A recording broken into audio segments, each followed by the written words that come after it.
What video game should get a sequel, but likely never will?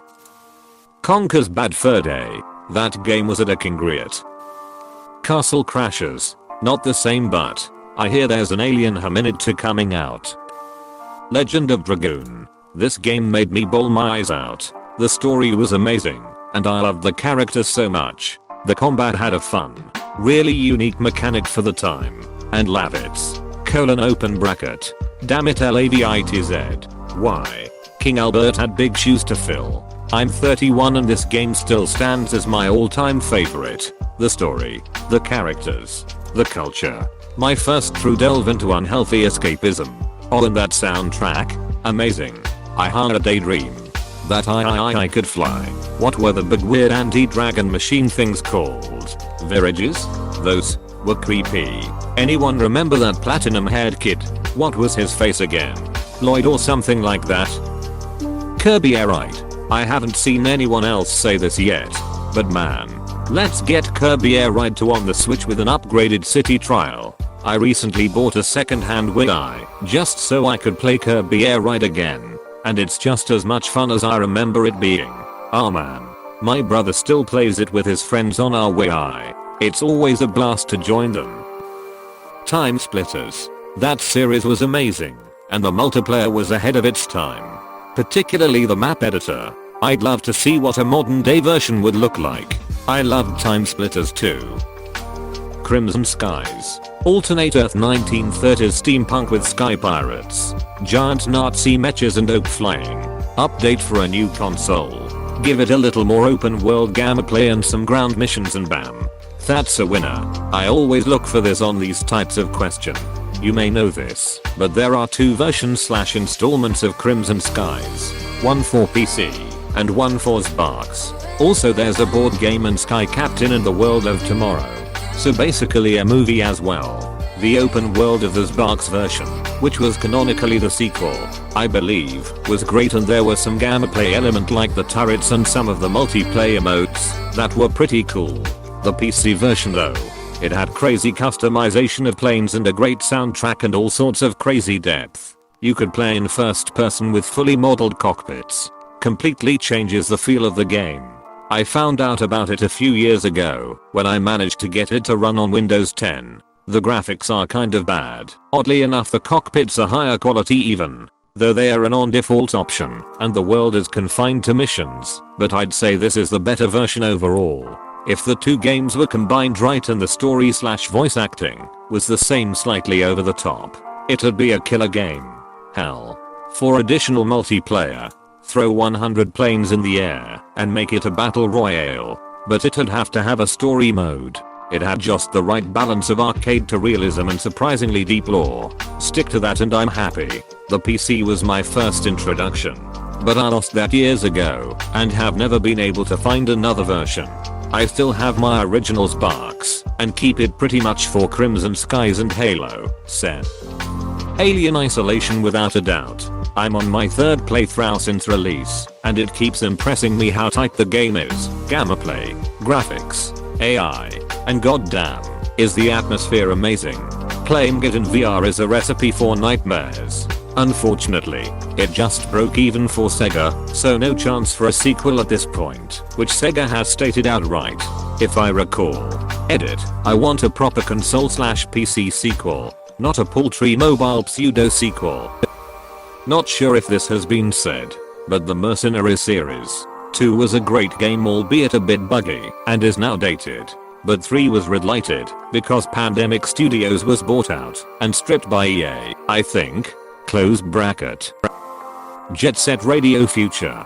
It came out in 2002 for the original Xbox and was a masterpiece. The soundtrack was unreal too. At the very least it deserves a remastered version. The original Jet Set Radio was out for Dreamcast in 2000. I played a demo at KB Toys, throwback game store, and thought it was a dope concept, especially cause I was into skating as a kid. Then I got Future for the Xbox and played the shit out of that game. Exclamation mark. JSRF came in a bundle pack with the Xbox I believe, along with a Forza game if I recall. Fun game. Exclamation mark. I'm pretty sure it was Sega GT 2002 where I fell in love with the Ford GT. Sega GT 2002. That was it. Exclamation mark. Freedom Fighters. Damn, I love that game. Addendum. Holy shit. Way more people like this game than I ever knew. To my fellow freedom fighters, I salute you. 07. Came here for this.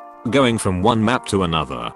Taking out the secondary objectives. To make another map easier was such a good way to make a game more tactical. And sneaking around. Climbing up pipes. Taking out isolated enemies really make me feel like I was in an insurgency. I probably replayed the campaign like 15 times. And then by the end you have a small army and assault Rikers Island across a frozen Hudson River. Jade Empire. Such a great and underrated game. I'm still surprised at how many people who owned his box never heard of or played that game. Jade Empire. Fable and Star Wars, KOTOR 1 and 2. These are still some of my favorite games of all time. They all have the same light side dark side element to them, but each had a very unique way of carrying that out. The stories were engaging, and characters were interesting. Jade Empire had a great combat system for an RPG, FK it. Now I want to go back and replay them all. Jade Empire has to this day some of the absolute best dark side choices. Especially the bit where you can talk a young slave into stabbing her master to death as her mother begs her not to, then for an encore encourage her that not only was she justified in her murder, but get her to think that's how she should solve all her problems in future was so well done and wonderfully fucked up. James Bond games. Like what the duck happened. GoldenEye was top tier entertainment at the time. You'd think that a FPS game based on being James ducking Bond would still dominate. None of the James Bond games after GoldenEye even came close to that level of popularity. It's not all that surprising when you think about it. GoldenEye was like lightning in a bottle. Rare set out to make a game, and somehow it just came together and worked. Edit. To clarify here, I'm not saying that GoldenEye is objectively the best James Bond game, but it is objectively the most renowned and popular. Edit 2. Apparently we are forgetting what objective means. Edit 3. Okay guys, got I'll help you out. Avatar is the highest grossing movie of all time. Objective fact. Avatar is the greatest movie of all time. Not an objective fact. Are we good here? Edit 4. God is dead, and you all killed him. Nightfire for GameCube was pretty fun when I was a kid. Never hear anyone talk about any other ones beside GoldenEye, like you said though.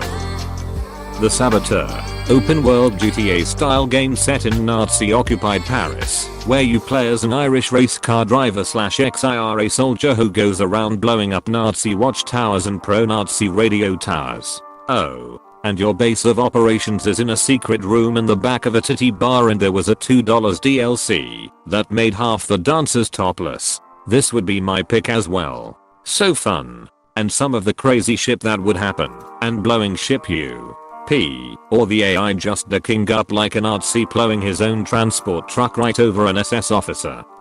Such fun. UN. And the whole black and white to color was amazing.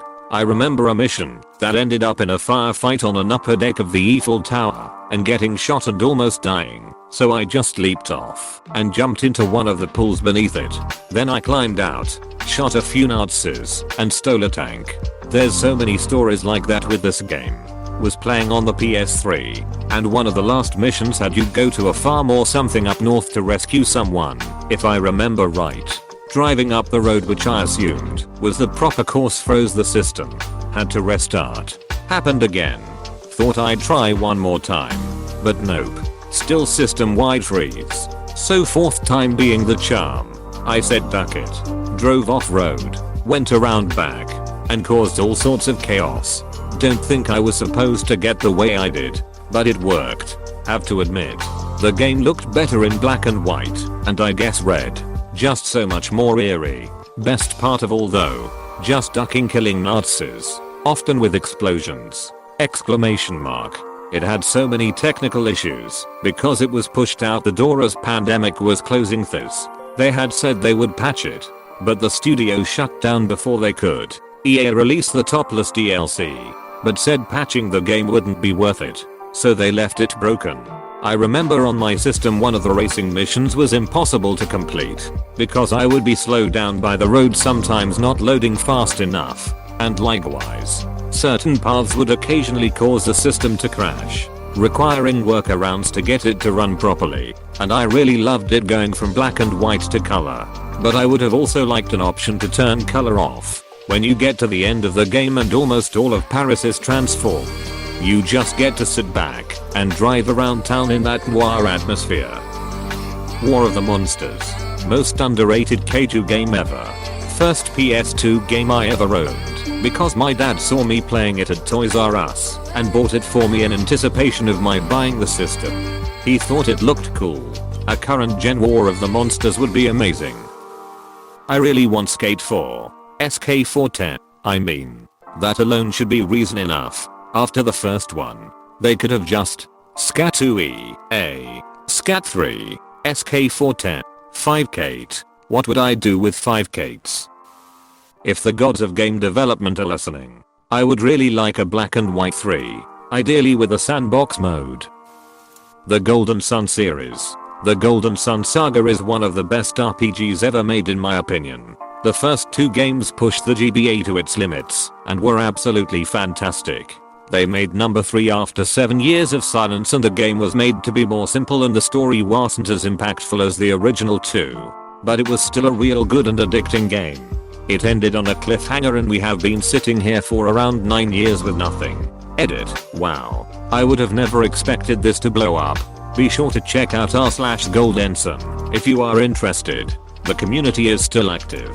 Glad to see so many others who also love this amazing saga. And thanks for the redditors who took my gold and silver virginity. Lol. I've been looking for this comment. We need that sequel. Eternal Darkness. At one point they were working on a spiritual sequel, but then the whole studio folded. Right. Shadow of the Eternals. I had such hopes for that game. But then the Kickstarter failed. Twice. They sued Epic Games. Lost and were countersued. And one of their head guys got hauled away for child pornography. Order of events were different. The Epic lawsuit happened first, causing the other things. One of the reasons the first KS failed was the porn thing and Dennis Dyack had utterly ruined his reputation since. But yes, spot on. With Banjo-Kazooie being in Smash, I'm hoping that a true Banjo 3 will come soon. But I don't think it will happen. Edited a word. On a similar note, Banjo-Tooie is the best sequel name ever. I just now got that it's Toy. How old were you when you understood the pun in Diddy's Conquest? Speaking of Diddy Kong Racing needed a GameCube sequel. That is probably my favorite Nintendo racing game ever, and it seems like GameCube improved on just about every N64 game it tried to. X-Wing, or really any Star Wars space combat sim that iced arcade style controls and missions. Edit. Yes, I know there were 2-3 other games in this series, but the last one was released 20 years ago. To clarify, it like a sequel in this series. Edit 2. Forgot about X-Wing, Alliance. Reeling from the death of the Emperor and fleeing Ender, one Imperial battle group must survive pursuit by the rebellion, pirates, and civil war. All the while their supplies and morale dwindle. Surviving by risky deals and knowledge of Imperial black sites with experimental technology. #TIE Fighter Vengeance. Coming early 2020. From LucasArts. Make it a combination of Mech Warrior, Mercenaries, Wing Commander, Battlestar Galactica, and Heir to the Empire along with the original TIE Fighter. You slowly move up in command from a wingman to lead, to acting as squadron leader assigning loadout and tactics, to increasingly having to handle the supply/strategic side of things, all while interacting with your fellow pilots, smugglers, and other characters in a cinematic storyline. This would be incredible. That was my idea for a follow-up. The story ends with you realizing the Empire and Rebellion have nothing for you, so you form your own mercenary company and ride off into the sunset with a small capital ship and some stolen super tech. Gives the main game a happier note to end on too. Skies of Arcadia. Was looking for this game.